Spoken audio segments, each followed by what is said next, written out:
अगर आप इस साल यानी कि 2024 में क्लास 12th का एग्जाम दिए हैं या आप already class 12th pass out कर चुके हैं और आप चाहते हैं कि आपके पास एक अच्छी गवर्नमेंट जॉब हो और चाहते हैं कि सैलरी आपका करीब 20,000 से 92,000 तक हो, यानी कि आपका लगभग 1 लाख तक सैलरी हो, तो आपको एसएससी सीएचएसएल एग्जाम के बारे में जरूर जानना चाहिए। तो सबसे पहले मैं बता दूं कि इस साल यानी कि 2024 में एसएससी सीएचएसएल एग्जाम का जो फॉर्म है वो आउट हो चुका है, लोग फॉर्म भर रहे हैं, तो आप भी बिल्कुल भर सकते हैं अगर आप क्लास 12th पास आउट हैं या आप क्लास 12th का एग्जाम दिए हैं।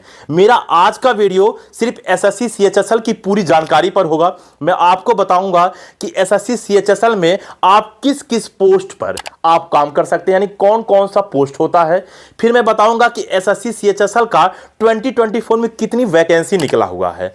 फिर मैं बताऊंगा कि इसकी इंपॉर्टेंट डेट्स क्या है। इंपॉर्टेंट डेट्स का मतलब इसका एप्लीकेशन फॉर्म कब आउट हुआ है, इसका लास्ट डेट कब होगा, इसका फीस पेमेंट आप कब तक कर सकते हैं, इसका करेक्शन विंडो कब स्टार्ट होगा, यानी जितनी भी इंपॉर्टेंट डेट्स है। उसके बाद मैं आपको बताऊंगा कि इसमें एज लिमिट कितनी होनी चाहिए, एलिजिबिलिटी क्राइटेरिया क्या है, आपका सिलेबस क्या होगा, और लास्ट में बताऊंगा कि सैलरी कितना होगा हर एक क्या बोलते हैं पद का, यानी कि हर एक पोस्ट पे कितना कितना सैलरी होगा। तो ये सारी की सारी कंप्लीट जानकारी आज की वीडियो में मैं दूंगा। तो उम्मीद करता हूं कि आप लोग वीडियो लास्ट तक देखेंगे और जहां भी कोई डाउट होगा, कोई समस्या होगा, तो आप बेझिझक मेरे से कमेंट करेंगे और मैं आपके लिए वीडियो बनाने के लिए तैयार हूं, हमेशा आपकी कमेंट का रिप्लाई करने के लिए और आपका हेल्प करने के लिए। तो ठीक है दोस्तों, चलो स्टार्ट करते हैं आज का वीडियो और जानते हैं एसएससी सीएचएसएल की पूरी जानकारी। तो ठीक है। हेलो स्टूडेंट, मैं अनुप राय, मेरे YouTube channel spark up classes पर आप सभी लोग का स्वागत है। एसएससी सीएचएसएल, एसएससी यानी कि स्टाफ सिलेक्शन कमीशन, सीएचएसएल यानी कि कंबाइंड हायर सेकेंडरी लेवल। तो मैं आपको बता दूं कि एक ऐसा एग्जाम है जिससे आप गवर्नमेंट जॉब पा सकते हो केवल क्लास 12th पास आउट के बाद, जिसमें सैलरी आपका 20,000 से 92,000 तक हो सकता है। तो सबसे पहले अगर इसकी इंपॉर्टेंट डेट्स की बात करूं तो 2024 में इसका आपका एप्लीकेशन फॉर्म आउट हो चुका है, लोग फिल कर रहे हैं, तो आप भी फिल कर लीजिए। इसका एप्लीकेशन फॉर्म जो है आपका 8 अप्रैल से भरना स्टार्ट हुआ है, यानी कि 8 अप्रैल से इसका एप्लीकेशन फॉर्म क्या बोलते हैं रिलीज हुआ है, और इसका जो लास्ट डेट होगा वो आपका 7 मई तक होगा, यानी कि 8 अप्रैल से 7 मई तक। इसका एक शॉर्ट वीडियो मैं ऑलरेडी बना चुका था कि लास्ट डेट इसका क्या होगा। अब बात करें कि इसका फीस पेमेंट का, तो इसका फीस पेमेंट तो आप कर ही सकते हैं इन बीच में, लेकिन इसके फीस पेमेंट का एक दिन एक्स्ट्रा है, यानी कि आप 8 मई के रात में 11 बजे तक आप फीस पेमेंट कर सकते हैं। यानी कि अगर आप फीस पेमेंट एक दिन लेट भी कर रहे हैं तो भी चलेगा, लेकिन मेरा यही सलाह रहेगा कि आप लोग फॉर्म को बहुत लास्ट में ना भरें, क्योंकि लास्ट दिन इतने बच्चे फॉर्म भरते हैं कि जो वेबसाइट होता है उस पर इतना ज्यादा लोड पड़ जाता है कि बच्चों का क्या बोलते हैं फॉर्म भराता नहीं है और वो फॉर्म भरने से रह जाते हैं। तो आपको मैं यही सलाह दूंगा कि आप फॉर्म पहले ही भर लें, ठीक है। अच्छा, अब बात करें कि सर इसका करेक्शन विंडो कब स्टार्ट होगा, यानी कि एप्लीकेशन फॉर्म भरने में अगर आप कोई गलती किए हैं, जैसे आप अपना नाम का गलती कर दिए हैं, पिता का नाम या माता का नाम या कुछ भी ऐसा, तो आप इसको करेक्शन किस डेट में कर सकते हैं। तो आप करेक्शन जो है 10 मई से 11 मई के बीच, यानी 10 मई से 11 मई तक आप इसमें करेक्शन कर सकते हैं। अब बात करें इसका एग्जाम कब होना है, तो बच्चों मैं आपको बता दूं कि इसका एग्जाम जो है 2 चरणों में होना है। एक है बेटा आपका टीयर फर्स्ट और एक आपका है टीयर सेकंड। तो टीयर फर्स्ट का एग्जाम आपका जून और जुलाई में होने वाला, यानी जून और जुलाई के बीच होगा, और इसका जो टीयर सेकंड है इसके एग्जाम का भी कोई डेट नहीं आया, तो जैसे ही डेट आएगा मैं आप तक अपडेट पहुंचा दूंगा। तो ये पूरी की पूरी इंपॉर्टेंट डेट्स पे बात रहा है, यानी कि एप्लीकेशन फॉर्म कब स्टार्ट हुआ है, कहां तक इसका लास्ट डेट होगा, करेक्शन विंडो, और इसका जो एग्जाम होना है टीयर फर्स्ट और टीयर सेकंड का वो कब होना है। तो आपको ये बात समझ में आ गया होगा। अब बात इसके एप्लीकेशन फीस की करेंगे। तो अगर आप महिला हैं यानी कि गर्ल्स हैं और आप किसी भी कैटेगरी से बिलोंग करती हैं, यानी कि general, EWS, PWD, SC, ST, किसी भी कैटेगरी से बिलोंग करती हैं, तो आपका एक भी रुपया फीस नहीं लगेगा, यानी कि आपका एप्लीकेशन फीस 0 है। तो आपको खुश हो जाना चाहिए अगर आप महिला हैं तो। और अगर आप पुरुष हैं तो आपका कैटेगरी वाइज फीस है, यानी कि अगर आप जनरल ईडब्ल्यूएस तो आपका फीस 100 रुपया है, और अगर आप एससी, ST PWD कैटेगरी से हैं तो आपका 1 भी रुपया फीस नहीं है। तो आपको बात समझ में आ गया होगा कि अगर आप गर्ल्स हैं तो आप किसी भी कैटेगरी से हो, आपका 1 भी रुपया फीस नहीं है, और अगर आप बॉयज़ हो तो आपका कैटेगरीज वाइज फीस है। जनरल, OBC और जनरल EWS का फीस 100 है, बाकी SC ST PWD का 1 भी रुपया फीस नहीं है। अब बात हम लोग करेंगे एलिजिबिलिटी क्राइटेरिया का। अब बात करते हैं इसकी एलिजिबिलिटी क्राइटेरिया की। तो मैं आपको बता दूं कि अगर आप ये फॉर्म भरना चाहते हैं तो आपका क्लास 12 पास आउट होना बहुत जरूरी है, या तो आप 2024 में क्लास 12 का एग्जाम दिए हो। अगर आप क्लास 12 का एग्जाम दिए हो तो भी आप इस फॉर्म को भर सकते हो, लेकिन एक कंडीशन यह है कि आपका जो रिजल्ट है 1 अगस्त 2024 तक आ जाना चाहिए। अगर 1 अगस्त 2024 तक आपका रिजल्ट नहीं आ रहा है तो आप इस फॉर्म को नहीं भर सकते हो। अब आपके मन में एक सवाल आ रहा होगा कि सर इसमें परसेंटेज कितना होना चाहिए क्लास 12 में। तो इस एग्जाम को देने के लिए कोई परसेंटेज मायने नहीं रखता, यानी कि अगर आप फर्स्ट डिवीजन पास हो या आप सेकेंड डिवीजन पास हो, इससे कोई मैटर नहीं करता है, आप इस फॉर्म को भर सकते हो। बात आया कि सर इसमें कौन कौन सा सब्जेक्ट हमको लेना चाहिए क्लास 12 में, कौन कौन से सब्जेक्ट वाले जो क्लास 12 में लिए हैं इस फॉर्म को भर सकते हैं। तो आपको मैं बता दूं कि ये इसके पोस्ट पर निर्भर करता है। तो इसमें टोटल आपका 4 पोस्ट है। एक पोस्ट है LDC, दूसरा पोस्ट है JSA, तीसरा पोस्ट है DEO और चौथा पोस्ट है DEO ग्रेड A। तो DEO ग्रेड A जो मैं चौथा पोस्ट आपको बताया हूं, इस पोस्ट के लिए आपका क्लास 12 मैथ से होना जरूरी है, यानी कि अगर आपका मैथ सब्जेक्ट नहीं है तो आप ये पोस्ट पर नौकरी नहीं कर सकते हैं। और बाकी 3 पोस्ट के लिए यानी कि LDC, JSA और आपका DEO के लिए आप किसी भी सब्जेक्ट से क्लास 12 अगर आप पास आउट हो तो आप बिल्कुल इस फॉर्म को भर सकते हैं। अच्छा, अब आप कहेंगे कि सर इसमें एज लिमिट कितना होना चाहिए। तो इसमें एज लिमिट आपका 18 से 27 साल तक होना चाहिए, यानी कि आपका मिनिमम एज 18 होना चाहिए और आपका मैक्सिमम एज 27 साल होना चाहिए। ये बात मैं जनरल के लिए बताया हूं, लेकिन अगर आप OBC, SC, ST, PWD क्या बोलते हैं कैटेगरी से बिलोंग करते हैं तो आपके लिए रिलैक्सेशन भी दिया गया है, जो कि अभी कुछ देर बाद मैं डिस्कशन करूंगा। लेकिन उसके पहले मैं आपको बता दूं कि 18 से 27 साल में जो रिलैक्सेशन दिया गया होगा वो आपका जो मिनिमम एज 18 है उस पर रिलैक्सेशन नहीं है, जो मैक्सिमम एज 27 है उस पर रिलैक्सेशन है। जैसे सपोज दैट मान लीजिए OBC का 3 साल का रिलैक्सेशन है तो वो 18 साल पर रिलैक्सेशन नहीं लगेगा, वो जो मैक्सिमम एज 27 साल है उस पर रिलैक्सेशन लगेगा। क्या बात समझ में आ रहा है? यानी कि अगर आप 30 साल के भी हैं तो भी आप फॉर्म भर सकते हैं।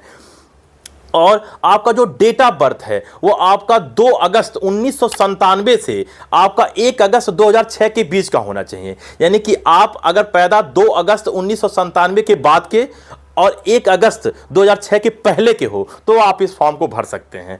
अब बात करते हैं कि सर कैटेगरीज वाइज कितनी रिलैक्सेशन है। तो मैं आपको बता दूं कि अगर आप जनरल हैं तो आप ठीक है, अगर आप जनरल हैं, जनरल और जनरल EWS, ठीक है ना, तो इसके लिए कोई रिलैक्सेशन नहीं है, यानी कि आपका एज 18 से 27 साल के बीच का होना चाहिए। और अगर आप OBC या एक्स सर्विसमैन हैं तो आपको 3 साल का रिलैक्स दिया गया, और अगर आप SC ST से हैं तो आपको 5 साल का रिलैक्स दिया गया है। अगर आप जनरल में PWD हो तो आपको 10 साल का रिलैक्स दिया गया है, और अगर आप OBC में PWD कैटेगरी से हो तो आपको 13 साल का रिलैक्स दिया गया है, और अगर आप SC ST में PWD हो तो आपको टोटल 15 साल का रिलैक्स दिया गया है। तो ये पूरा का पूरा मैंने एज लिमिट के बारे में बता दिया और आपको ये भी बता दिया कि एग्जाम देने के लिए आपका क्या पास आउट होना जरूरी है। तो ये बात हो गया एलिजिबिलिटी क्राइटेरिया की। अब इसके बाद बात करेंगे हम एग्जाम पैटर्न का, और उसके बाद लास्ट में बात करेंगे कि पोस्ट वाइज कितनी सैलरी है। इसके बाद मेरी वीडियो पूरी की पूरी यहीं फिनिश हो जाएगी। तो चलिए बात करते हैं एग्जाम पैटर्न का। आइए बात अब इसके एग्जाम पैटर्न की कर लेते हैं। तो इसका एग्जाम 2 चरणों में होता है, टियर फर्स्ट और टियर सेकंड। टियर फर्स्ट अगर आप क्वालिफाई कर लेते हैं तो ही आप टियर सेकंड का एग्जाम दे पाएंगे, और आपका जो मेरिट बनता है वो टियर फर्स्ट के बेस पे नहीं बनता है, टियर सेकंड के बेस पे बनता है। अब टियर फर्स्ट में आप जानना चाहेंगे कि टियर फर्स्ट में कितने क्वेश्चन होते हैं, कितने मार्क्स का होता है और कितने घंटे का होता है। तो मैं आपको बता दूं टियर फर्स्ट में आपका 100 क्वेश्चन होता है, 200 मार्क्स का होता है, और आपका 1 घंटे का समय होता है, जिसमें आपके 4 सब्जेक्ट आएंगे। आपका इंग्लिश आएगा, जनरल अवेयरनेस आएगा, रीजनिंग आएगा, मैथ आएगा। इन चारों में 25 क्वेश्चन आपका जनरल अवेयरनेस का, 25 इंग्लिश का, 25 मैथ का और 25 आपका रीजनिंग का, और प्रत्येक आपका सब्जेक्ट जो होगा वो 2-2 नंबर का होगा। तो बताइए 25-25 नंबर के 100 क्वेश्चन हो गए, और 2-2 मार्क्स को अगर आप जोड़ोगे तो आपके 200 टोटल आपके क्या बोलते हैं मार्क्स हो जाएंगे, और आपका समय 1 घंटा होगा, और इसमें माइनस मार्किंग होता है 0.5। और आपको बता दो कि ये CBT बेस्ड पे होता है, यानी कि ये कंप्यूटर बेस्ड टेस्ट है, आपका ऑनलाइन एग्जाम होता है। अगर आपको ऑनलाइन एग्जाम कैसे देना है ये बात नहीं पता है तो सुमन मैम ऑलरेडी वीडियो बना चुकी हैं, जिसका लिंक आपको इस वीडियो के लास्ट में मिल जाएगा और इस वीडियो के डिस्क्रिप्शन में भी मिल जाएगा। तो आप वहां से कैसे आपको एग्जाम देना है आप वो चीज देख सकते हो। चलिए, तो ये टीयर फर्स्ट बात हो गया, जिसको क्वालिफाई करने के बाद आप टीयर सेकंड में पहुंचेंगे। तो टीयर सेकंड की अगर मैं बात करूं तो टीयर सेकंड में टोटल आपके 3 सेक्शन होते हैं, सेक्शन फर्स्ट, सेक्शन सेकंड और सेक्शन थर्ड। सेक्शन फर्स्ट में आपके 2 सब्जेक्ट होंगे, आपका होगा मैथ और रीजनिंग। मैथ का आपका 30 क्वेश्चन होगा और आपका रीजनिंग का 30 क्वेश्चन होगा, यानी कि टोटल आपके 60 क्वेश्चन होंगे और प्रत्येक क्वेश्चन 3 नंबर के होते हैं, यानी कि टोटल आपका 180 मार्क्स 180 नंबर का होता है। तो टोटल 60 क्वेश्चन 180 नंबर, ये सेक्शन फर्स्ट की बात हो रहा है। टीयर सेकंड में सेक्शन फर्स्ट की बात हो रहा है। तो total 60 question 180 number, minus marking इसमें -1 नंबर का होता है, यानी कि 1 नंबर का माइनस मार्किंग होता है और टोटल टाइम 1 घंटे का होता है। अब बात करते हैं इसके सेक्शन सेकंड का। तो जो सेक्शन सेकंड इसका होता है, इसमें भी आपके 2 सब्जेक्ट होंगे। आपका जो पहला सब्जेक्ट होगा वो आपका होगा इंग्लिश, जिसमें 40 क्वेश्चन होंगे और प्रत्येक क्वेश्चन 3 नंबर का होगा, यानी कि टोटल 120 मार्क्स इंग्लिश से आएगा। अब दूसरा जो सब्जेक्ट होगा वो जनरल अवेयरनेस से होगा और इसमें आपके 20 क्वेश्चन होंगे और प्रत्येक क्वेश्चन आपका 3 नंबर का होगा, यानी कि इसमें जनरल अवेयरनेस के टोटल आपके 60 नंबर का हो जाएगा। तो 120 नंबर आपका इंग्लिश का और 60 नंबर आपका जनरल अवेयरनेस, यानी कि टोटल आपका 180 नंबर का हो जाएगा। तो 60 क्वेश्चन 180 नंबर का, और इसमें भी टाइम 1 घंटे का और इसमें भी -1 नंबर होता है। अब बात करते हैं सेक्शन थर्ड का। तो सेक्शन थर्ड में आपके 2 सब्जेक्ट होंगे, एक होगा आपका कंप्यूटर नॉलेज और दूसरा होगा आपका स्किल टेस्ट। तो कंप्यूटर नॉलेज में आपके टोटल 15 क्वेश्चंस होंगे और प्रत्येक क्वेश्चन आपका 3 नंबर का होगा, यानी कि टोटल आपका 45 क्वेश्चन आएगा आपका कंप्यूटर क्या बोलते हैं नॉलेज से। टोटल आपका 45 क्वेश्चन आएगा। दूसरा आपका है स्किल टेस्ट। स्किल टेस्ट में आपका टाइपिंग कराया जाएगा, आपको मतलब टाइपिंग से रिलेटेड क्या बोलते हैं चीजें देखा जाएगा कि आपके अंदर टाइपिंग की स्किल है कि नहीं है। तो आपके टीयर सेकंड के ये तीनों सेक्शन की चर्चा हो गया, लेकिन आपका जो मेरिट बनेगा वो मेरिट आपका जो टीयर सेकंड के जो पहला और दूसरा सेक्शन है उसके आधार पर बनेगा, लेकिन जो तीसरा सेक्शन है उसमें केवल आपका क्वालिफाई होना जरूरी है। और जो मैंने बोला था पूरे एग्जाम का जो आपका फर्स्ट टीयर है वो टीयर तो क्वालिफाई होना चाहिए, ना कि उसका मेरिट में कोई काम आएगा। तो ये पूरा का पूरा आपके एग्जाम पैटर्न की बात आ गया। तो चलिए अब बात करते हैं लास्ट बात कि पोस्ट वाइज कितनी सैलरी होगी, जो कि आपके अंदर क्यूरियोसिटी होगी इसको सुनने की। तो ये लास्ट बात हमारा होगा और यहीं पे हमारा वीडियो समाप्त होगा। तो अब अंततः बात इसके पोस्ट और सैलरी की कर लेते हैं। तो मैं आपको बता दूं कि इसमें जो पोस्ट है वो टोटल 4 पोस्ट है। आपका एलडीसी का है, जेएसए का है, डीईओ का है और डीईओ ग्रेड ए का है। तो अगर मैं बात करूं कि एलडीसी और जेएसए का, तो इसमें जो सैलरी है वो करीब करीब 20,000 से लेकर 63,000 तक है। किसमें एलडीसी में और जेएसए में। और अगर बात करूं डीईओ और डीईओ ग्रेड ए का, तो उसमें जो सैलरी है वो 25,000 से लेके 81,000 तक सैलरी है। लेकिन जो ग्रेड ए है, डीईओ ग्रेड ए है, इनका और एक्स्ट्रा भी कुछ पैसे उनको मिलता है। तो डीईओ ग्रेड ए का, और केवल डीईओ की बात करूं तो इसमें 25,000 से 81,000 तक सैलरी है। और इसमें जो इस साल वैकेंसी है वो टोटल वैकेंसी की जो संख्या है वो आपका 3,712 वैकेंसी है, यानी कि इस साल 3,712 वैकेंसी है टोटल। तो आपको पूरी बात समझ में आ गया होगा। तो मैं स्टार्टिंग से आपको सारी बातें बताया कि इसकी इंपॉर्टेंट डेट्स क्या है, इसका एप्लीकेशन फीस कितना है, इसका एलिजिबिलिटी क्राइटेरिया क्या है, एग्जाम पैटर्न क्या होगा, इसका क्या बोलते हैं पोस्ट कितने हैं, सैलरी कितना है, वैकेंसी क्या है। मैं इसकी सारी की सारी डिटेल्स आपको दिया। इसके पहले मैं और भी वीडियो बना चुका हूं जिसमें मैंने 5 टॉप 5 गवर्नमेंट जॉब बताया हूं, जिसका लिंक आपको वीडियो के लास्ट में मिल जाएगा और इस वीडियो के डिस्क्रिप्शन में मिल जाएगा। तो ठीक है स्टूडेंट, उम्मीद करता हूं कि आपको एसएससी सीएचएसएल की पूरी जानकारी मिल चुकी होगी। अगर आपको अभी भी कोई डाउट या कोई समस्या है तो आप बेझिझक कमेंट करिए। मैं और सुमन मैम आपकी हेल्प के लिए हमेशा तैयार हैं। तो ठीक है, इस वीडियो में इतना ही, मिलते हैं अगले वीडियो में, तब तक के लिए जय हिंद।